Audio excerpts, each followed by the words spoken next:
El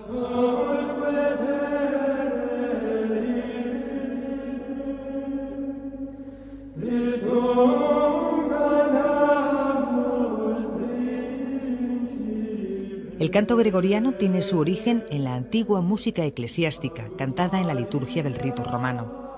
Su denominación se vincula al que fuese elegido papa hacia el año 600, Gregorio el Grande. Gregorio I no solo fue renovador del repertorio musical de la antigua música eclesiástica, sino que incluso se le atribuye la autoría de numerosas melodías.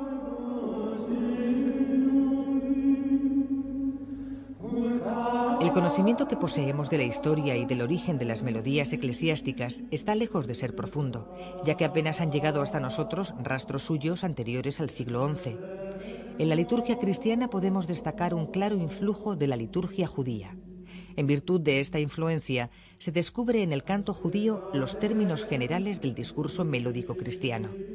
La palabra elevada hasta su mayor grado de solemnidad gracias a la tensión de la voz, el diálogo de los clérigos y su ritmo libre, la vocalización, etc.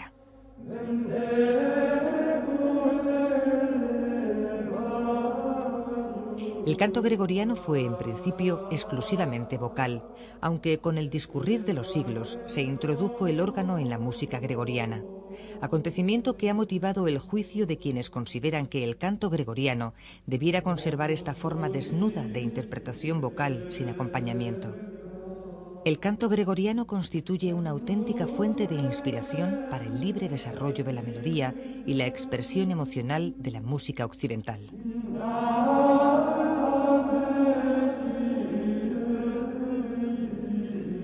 Si alguien sabe, no en España, sino en el mundo, sobre el canto gregoriano, es este maestro de maestros. Ismael Fernández de la Cuesta es catedrático en el Real Conservatorio Superior de Música de Madrid. Y con él vamos a aprender todo lo que podamos sobre esta magia del canto gregoriano. Ismael, muchas gracias por acompañarnos en el programa de hoy en la televisión educativa de la UNED. Buenos días. Ismael, todos los que están en este programa hoy quieren aprender y quieren aprender mucho sobre lo que tú sabes. Me encantaría que nos contestaras, ¿qué se siente en el canto gregoriano? La pregunta es todo un tratado, debería ser un tratado sobre el canto gregoriano, pero resumidamente el canto gregoriano es la columna vertebral de toda la música occidental, así de claro. Y es lo que ha propiciado el que en la música occidental tengamos a Bach, tengamos a Mozart, tengamos a Brahms, tengamos a Debussy, tengamos a Manuel de Falla, todos los grandes compositores. ¿Por qué esto? Pues porque si vemos el panorama del mundo, de la cultura mundial, desde el Neolítico hasta hoy, podemos decir que grandes culturas como la cultura mesopotámica, que esa no ha quedado a través de los griegos, la cultura egipcia, casi tampoco ha quedado, también a través del helenismo, la cultura china, que esa sí que ha quedado, o la cultura árabe, tienen grandes logros en la tecnología aritmética, en la astronomía, pero no en la música. No encontraríamos en ellos ningún Mozart, ningún Brahms, ningún Beethoven, ningún Debussy, ningún Falla. De manera que la tecnología que hoy usamos, el contrapunto, la fuga, las armonías, todo eso, y las formas musicales, todo eso se ha experimentado en este canto gregoriano, que por eso digo es la columna vertebral. Y no solamente eso, sino que el gregoriano ha servido también de campo de experimentación y de materia prima que ha ayudado a casi todos los compositores. Casi me has contestado con tu maravillosa respuesta, pero me gustaría ir un poquito más allá y preguntarte, ¿cuál es su origen? Bueno, el origen realmente es extraordinario, porque nosotros cuando vemos un gran repertorio de música, nosotros estamos pensando siempre en un autor, y las historias de la música que hemos estudiado, que estamos estudiando aquí en este conservatorio, la mayor parte de las veces lo que hacen es construir la música a base de autores, o a base de repertorios hechos en determinadas épocas, en determinados lugares, y no contamos con que hay un repertorio, una gran música que es de nadie y es de todos, que ha nacido del genio de los pueblos, que ha nacido del progreso, diríamos, llamemos así, evolución innata que tiene el ser humano de crecer y de crecer en sus formas. Y el canto gregoriano ha nacido así, ha nacido de una recitación de los salmos, que ya no es propia solamente de la Iglesia católica y de la Iglesia cristiana, sino también de los judíos y de todas las grandes culturas religiosas, y que ha producido, por un mecanismo del crecimiento que podríamos llamar vegetativo, es decir, por la ornamentación de diversos cantores, ha producido unas determinadas formas musicales, llamémoslo así, melódicas, que en un momento determinado se fijan, se diatonizan, y así se crea el gregoriano. El curso de la música religiosa en Occidente estuvo poderosamente determinado por dos acontecimientos. El primero fue la oposición de la Iglesia romana al excesivo empleo de los himnos en las funciones litúrgicas. El segundo, el cambio que sufrió la lengua de la liturgia con el paso del griego al latín, lo que supuso que a partir del siglo IV hubiese que traducir los salmos a prosa latina. ¿Por qué en lengua latina? Esto es algo que verdaderamente hoy podría llamar la atención. Bueno, la lengua latina es la lengua donde crece la salmodia occidental. Claro, el canto litúrgico no solamente es latino, es un canto litúrgico copto, es decir, la lengua egipcia primitiva, en lengua griega, en lengua siríaca, etc. Y lo que pasa es que cada una de las lenguas ha producido un determinado repertorio musical. Es decir, que hoy tenemos el canto bizantino, ¿por qué? Porque habiendo nacido del mismo proceso constructivo de que acabo de hablar, es decir, de una mera recitación, sin embargo, ha conducido a unas melodías, a unos determinada música distinta, porque estaba recitada y se estaba ornamentando sobre el griego. Lo mismo el copto, la lengua copta, que todavía existe en la liturgia egipcia, la liturgia cristiana egipcia, evidentemente ha producido un repertorio musical maravilloso que es el copto. Y en Occidente pasa exactamente igual. En Occidente la lengua de oración y de recitación era el latín. Pero cuidado, el latín según la versión de la Biblia antigua, que no es la Biblia actual, la Biblia vulgata del latín actual, del latín donde normalmente se recitan los salmos, bueno, se recitaban los salmos, ¿no? Y esas lenguas, esa lengua latina fue variada, porque las traducciones fueron distintas en diversos sitios, de manera que en Roma se hizo una traducción distinta, en España se hizo una traducción distinta, en Milán se hizo una traducción distinta, en África se hizo una traducción distinta, y de esas diversas traducciones de la Biblia surgieron repertorios distintos. En los albores del siglo XXI, a mí verdaderamente me surge una curiosidad que va seguramente mucho más allá de las ganas que tú tengas de responderla. ¿Por qué solo voces masculinas? Bueno, no hay solo voces masculinas, realmente porque la sociedad es machista y eso es absurdo, pero toda la vida también las mujeres han cantado, las religiosas han cantado canto gregoriano. En época como el siglo XIII, en un convento tan importante, un monasterio tan importante como el monasterio de las Huelgas, hay cantos especiales para religiosas. Lo que ocurre es que hay una especie de machismo radical dentro del cristianismo, porque ya San Pablo dice que las mujeres se callen en la iglesia. Mulieres in ecclesia taceant. Eso es un axioma que ha funcionado durante todos estos 2 milenios que llevamos del cristianismo y que ha sido muy lamentable. Pero claro, no tienen por qué no cantar en la iglesia. Bueno, de hecho, en una de las giras que hice por Estados Unidos, ya hace varios años, pues yo llevé a una señora para cantar unas determinadas melodías. un con gaudeam, no, un Catholicorum Contio, que está tomada precisamente del Códice de las Huelgas, lo cantó una señora estupendamente y fue un éxito extraordinario en St. John the Divine en Nueva York. Desde el siglo XII se considera al repertorio gregoriano canto llano, en cuanto que constituye una base sólida y plana para improvisar polifonías realizadas sobre él.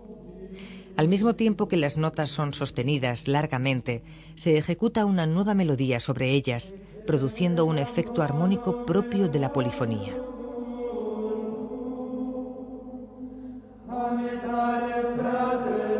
Sabemos que el canto gregoriano también es conocido como canto llano, pero ¿de verdad es llano en relación a la sencillez, a la cercanía con el pueblo? La palabra canto llano se establece cuando comienza la polifonía. Es decir, la polifonía se entiende que es un canto adornado, ornatus, adornado, y cuando sobre ese canto gregoriano, ese canto litúrgico, monódico, de una sola melodía, se establecen unos que llamamos discantos. Y esos discantos se van perfeccionando hasta llegar a nuestra armonía actual y producir el canto polifónico. En ese momento el canto llano, el canto gregoriano, el canto litúrgico, monódico, se hace llano. ¿Por qué? Porque es el punto de partida, diríamos la base, el principio y fundamento, la trama donde se construye todo el ornamento, toda la polifonía, toda diríamos, la armonía del canto polifónico. Pues se llama canto llano, canto plano. Pero luego, en el siglo XIX, se llamó gregoriano, aunque es una palabra que también ya se empleó, en fin, en la antigüedad, muy poco, porque se quiso dar prestigio a este canto llano. Y el dar prestigio dentro de la Iglesia era atribuirlo a un gran santo que había tenido una gran influencia en el mundo occidental, que fue San Gregorio Magno. Pero en realidad no es porque San Gregorio Magno lo compusiera, como ya he dicho al principio, sino que realmente es la atribución, sobre todo en el siglo XIX, para restaurarlo y darle una mayor, digamos, categoría dentro de la Iglesia. Por seguir indagando, por seguir averiguando más cosas de esta preciosa situación musical, ¿de verdad en el canto gregoriano existen versiones, existen estilos diferentes? Claro que hay estilos y versiones. La unificación del canto llano es una utopía, es algo que siempre se ha querido buscar desde Carlomagno hasta hoy. En un principio ya he contado que había muchos cantos llanos, había el mozárabe, el ambrosiano, el beneventano, etc., y el romano. Luego, en el propio canto romano, Carlomagno lo quiere extender a todo el imperio, y de hecho lo consigue, y consigue bastante, y quiere unificarlo, pero no lo consigue. Y de hecho, en la tradición litúrgica, una vez ya conseguido el canto llano para toda la cristiandad occidental, en cada iglesia los cantores lo cantaban de una manera. Y eso ha propiciado que sea canto con muchos flecos, con muchas variantes y con muchos relieves, que es la maravilla del gregoriano, no lo canta uno igual que otro, pero siempre se ha querido unificar. Fíjate que, por ejemplo, en el siglo XVI, ya el Papa Gregorio XIII, a raíz del Concilio de Trento, quiso también que lo mismo que se unificaba el misal y el breviario, es decir, lo mismo que se hacía con los textos litúrgicos, también se quería hacer con los cantos. Y entonces hizo un breve, es decir, un documento, en fin, una ley, para que se unificase, y mandó a dos personas muy importantes de Roma, nada menos que a Palestrina y a Aníbal Zoilo, que unificasen el canto llano.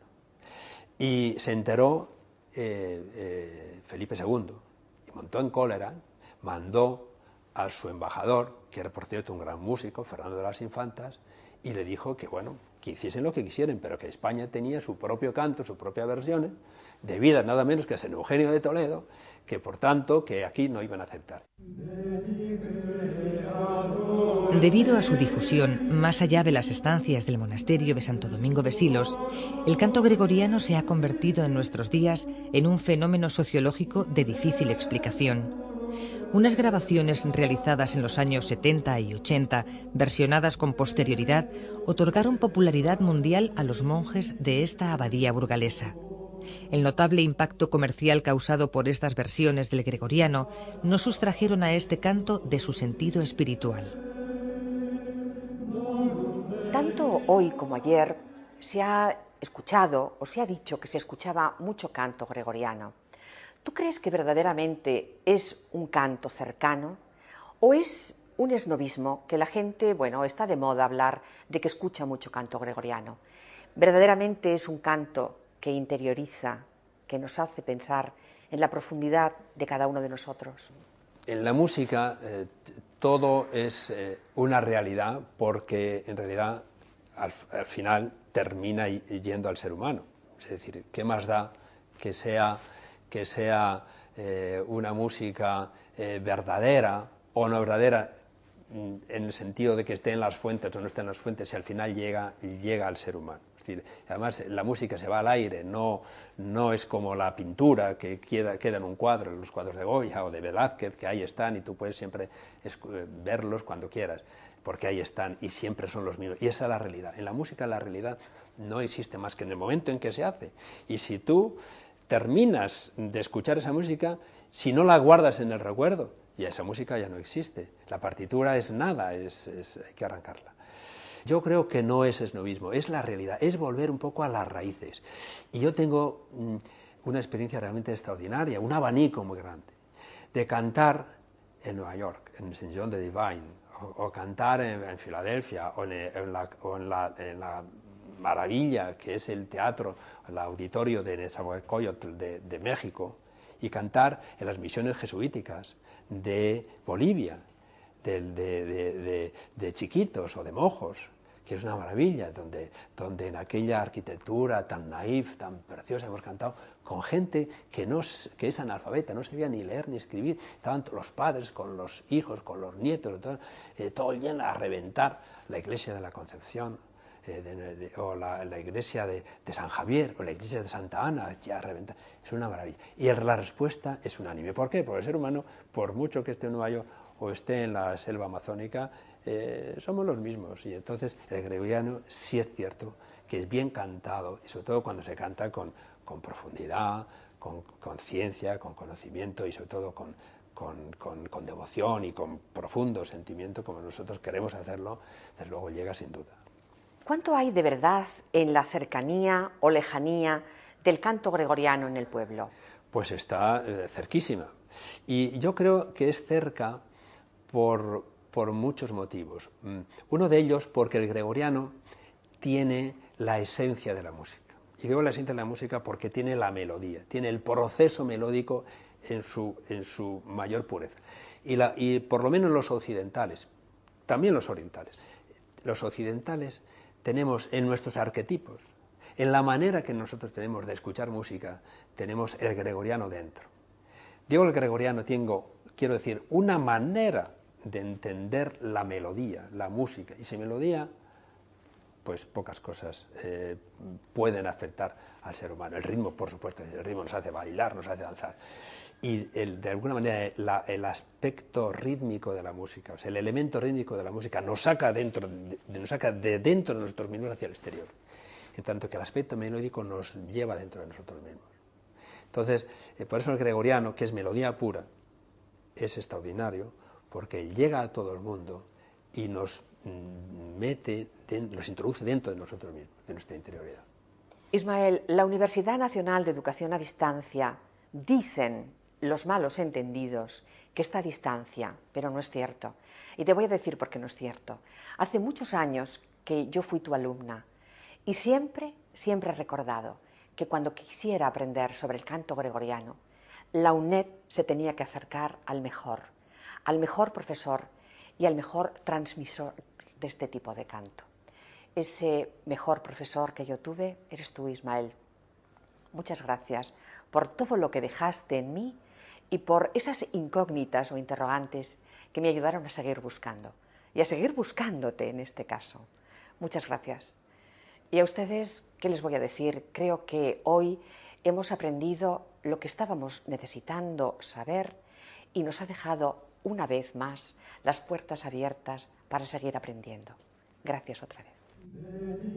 El canto gregoriano no es un canto para la liturgia, sino la misma liturgia cantada. Todo cuanto lo constituye, su sustancia sonora, movimiento rítmico, dibujo de intervalos, etc., corresponde a la plegaria y al servicio del momento ritual específico en cuyo interior se colocan texto y gesto.